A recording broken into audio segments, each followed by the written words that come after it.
People love to make predictions about future events. It seems to be in our nature to look ahead, to plan, to dream. Predictions can give us hope for better things to come.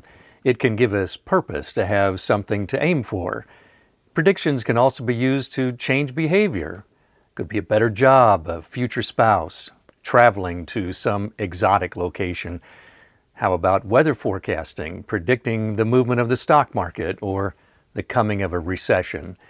We recently had an elected official in Washington, D.C. predict that the planet will be destroyed in 2030 if we're not able to reverse global warming. That's just 8 years away. We better get busy. For those who were around in 1975, the magazine Newsweek and major newspapers predicted a new ice age. Here's a quote. "The evidence in support of these predictions has now begun to accumulate so massively that meteorologists are hard-pressed to keep up with it. Resulting famines will be catastrophic." We love to make predictions. As we turn our attention today to chapter 21 in the Gospel of Luke, let's take a moment to remember predictions made by religious and secular leaders during the past 2,000 years regarding what is called the end of the world, or the Last Judgment, or the second coming of Christ. There are literally hundreds of examples that we could include, but in the interest of time, let's just look at a few to set the stage. Starting with the Jewish Essenes, they said the final battle would take place between 66 and 70 A.D. French Bishop Martin of Tours said the world would end before 400 A.D.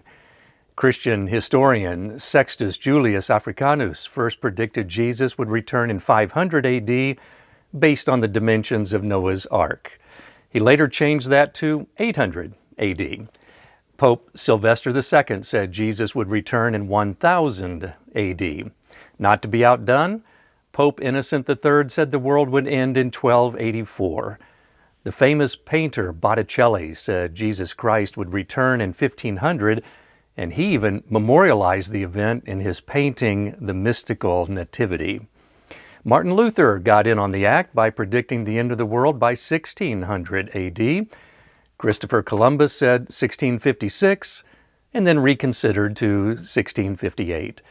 Puritan minister Cotton Mather predicted the end of the world would take place in 1697, and as the years went by, revised it 2 more times, finally settling on 1736 for sure. The Shakers said 1794. John Wesley got in the game and said the return of Christ would be in 1836. The Jehovah's Witnesses said the end would come in 1941 and later said 1975. Jean Dixon, the famous astrologer, predicted destruction of the world in 1962 and later adjusted her crystal ball to 2020. How about Hal Lindsey predicting Jesus' return in 1988? Jerry Falwell and Tim LaHaye predicted the end of the world exactly on January 1st, 2000. Pat Robertson predicted 2007, and Pastor John Hagee said 2015 is the absolute end. From the time of the disciples down to our modern day, people, religious or not, have been interested in the end times.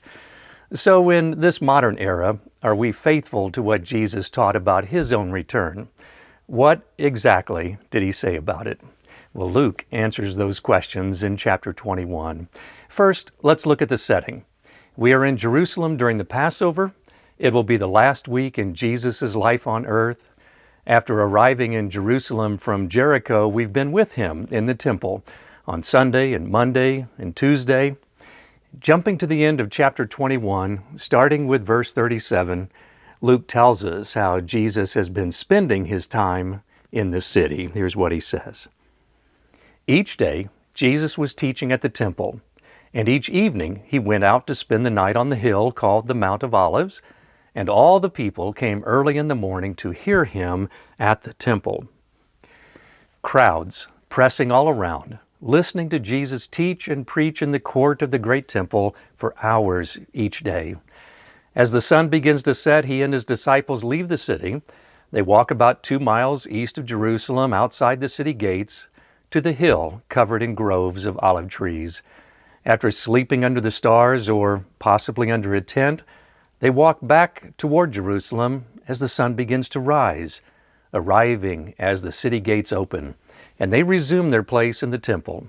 The crowds meet them, filling every available space, listening for words of life. And that takes us back to the beginning of chapter 21. We'll listen in on this day's teaching that gives us great detail about the end of the world.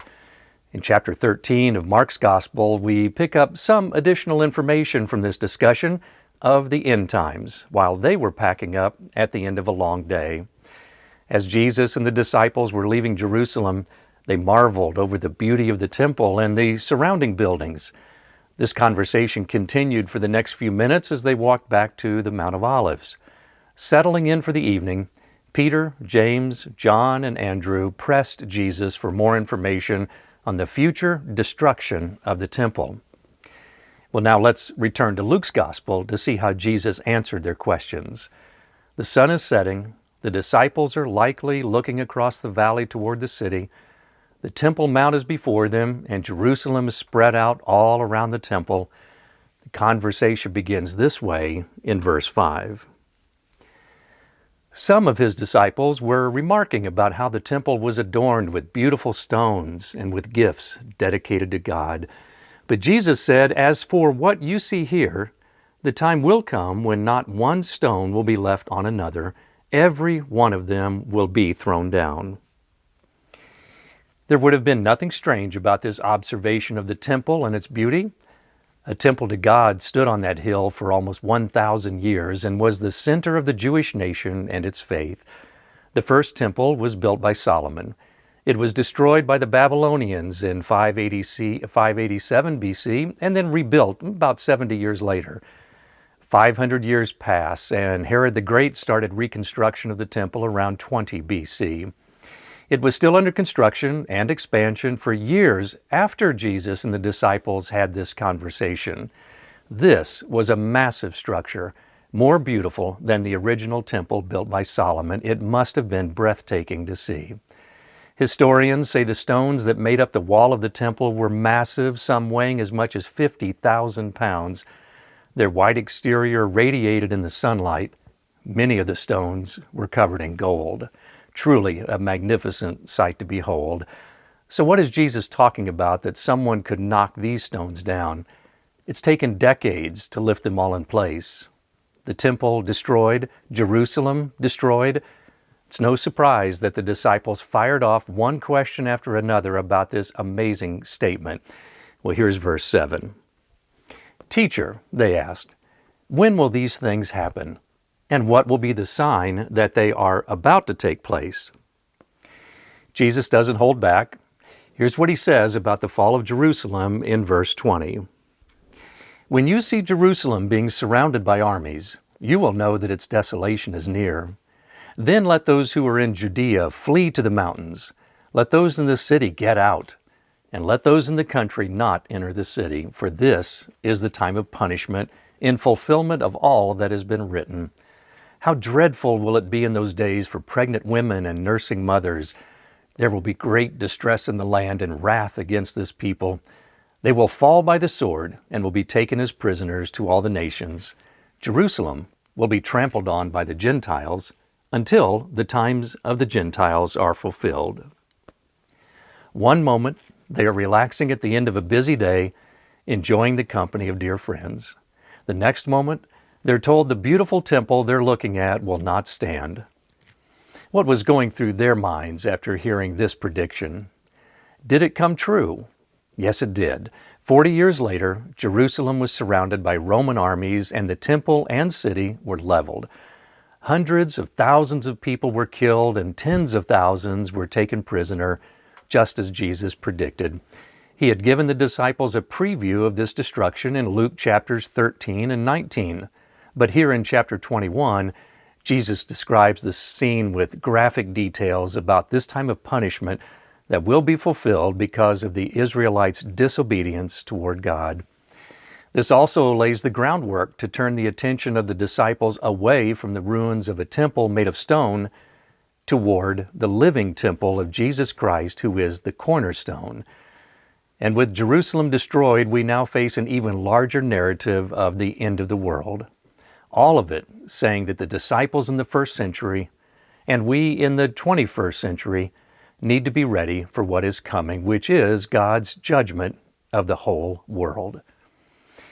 Well, here are a few examples of what it will be like in the last days, with some of the verses sounding like they were borrowed from John's book of Revelation. Verse 11 says, "There will be great earthquakes, famines, and pestilences in various places, and fearful events, and great signs from heaven." Verse 25, "There will be signs in the sun, moon, and stars, on the earth. Nations will be in anguish and perplexity at the roaring and tossing of the sea. Men will faint from terror, apprehensive of what is coming on the world, for the heavenly bodies will be shaken." And in verse 33, "Heaven and earth will pass away, but my words will never pass away." This builds to a crescendo, going far beyond what we often see in the way of earthquakes, famine, and disease. Jesus predicts that heaven and earth will pass away, just as the disciples looked upon the massive temple as permanent. In the same way, we look at our world with everything we have built as permanent. It will be here forever.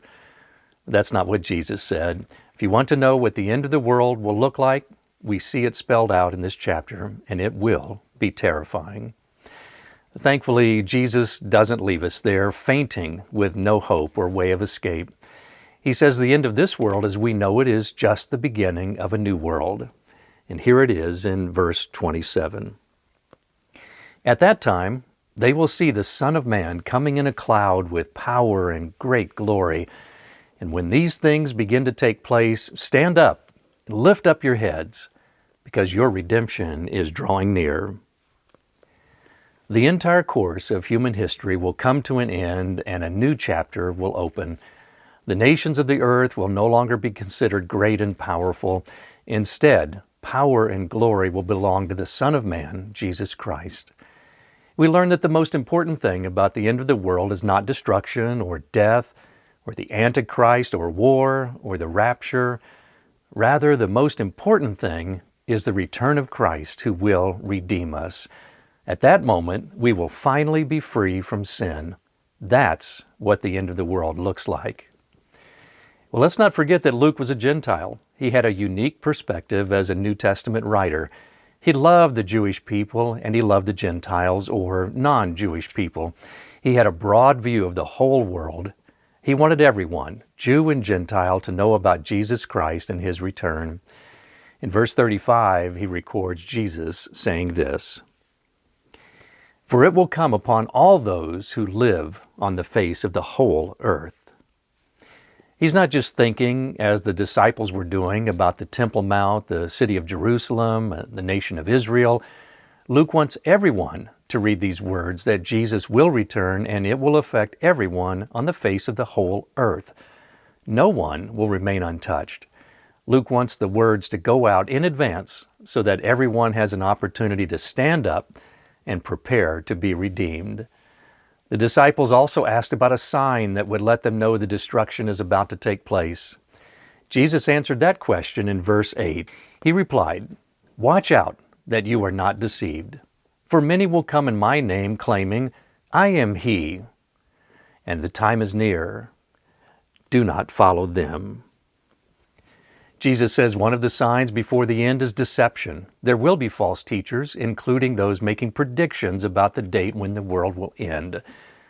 In verses 10 and 11, we see another sign. There will be raging wars, starvation, disease, and great signs from heaven. The end will not be a time of universal peace. Peace among men and women and nations will only occur when the Prince of Peace returns. Jesus goes even farther, starting in verse 12, about the things that will take place before the end of the world. There will be severe persecution, betrayal, death, hatred toward those who follow Jesus. Christians will be deliberately targeted for persecution by government officials who will use every means at their disposal. Even friends and family members will turn against believers. As bad as it's going to get, Jesus says in verse 18 that we will not be forgotten or abandoned. Not a hair of your head will perish. Standing firm means life. These are all signs of the end. While this is more information than the disciples have ever gotten on this subject of the end times, they're still asking, when? When will it happen? What is the date? What year? And let's look now at verse 29. He told them this parable. Look at the fig tree and all the trees. When they sprout leaves, you can see for yourselves and know that summer is near. Even so, when you see these things happening, you know that the kingdom of God is near. When you hear the false teachers suffer persecution and world war rages, then the time is near. But wait, haven't all these signs taken place since the writing of this book by Luke? Did that help us pin down the date and time, or are we just as confused as ever? It means that the end times started almost immediately while Luke and the disciples were still alive. In their day, persecution was rampant. The temple was torn down by Roman armies. False teachers were everywhere. The end times had begun, and it continues to this day. There is nothing else that needs to be done in order for Jesus Christ to return. So, when will the world end? It all could end today. Is that answer okay with us, even though we don't have a specific date? Whenever that day comes, Jesus says in verse 34 that it will be a surprise. Here's what he says. That day will close on you unexpectedly like a trap. We don't need to be like the legions of people before us who made predictions about the end of the world. None of them got it right, and we know that because we're still here. Whenever it happens, if you're not a believer, it will come as a surprise. For those who are believers, Christ's return will not be a surprise because we've been looking for that day for 2,000 years. Every day, we should be living our lives as if this day is the day He comes back. Not living fearfully, but hopefully. Living by trusting God no matter what comes against us. In verse 36, Jesus said we should live at all times, praying to God that we would be faithful all the way to the end. And let's not forget the widow in the opening verses of this chapter. When it came time to give money to the synagogue to carry on God's work, Luke says she gave her all, everything she had to live on. Let's be like that widow and go all in every day to serve Jesus Christ who gave His all for us. Well, let's pray. Father, thank you for this message that Luke has provided here and that you gave to your disciples so long ago. Thank you for lifting our eyes up beyond what we see right in front of us, and let us see that you have a plan, you've carried it out, and you will be faithful, and now it's our turn to be faithful every day in everything we do to glorify your name, and we ask it all in your name. Amen. We're going to try something different with our song today. We'll provide the instrumental music and display the lyrics on the screen. We need your help to prayerfully say the words as the music plays, or sing along as you wish. This song was written by Matthew Perry, a priest and chaplain in the Church of England. Father Perry was one of the leading British composers of the 20th century, writing more than 200 hymns, and this is one of his best. Well, let's give it a try. From 1982, here's "O God, Beyond All Praising."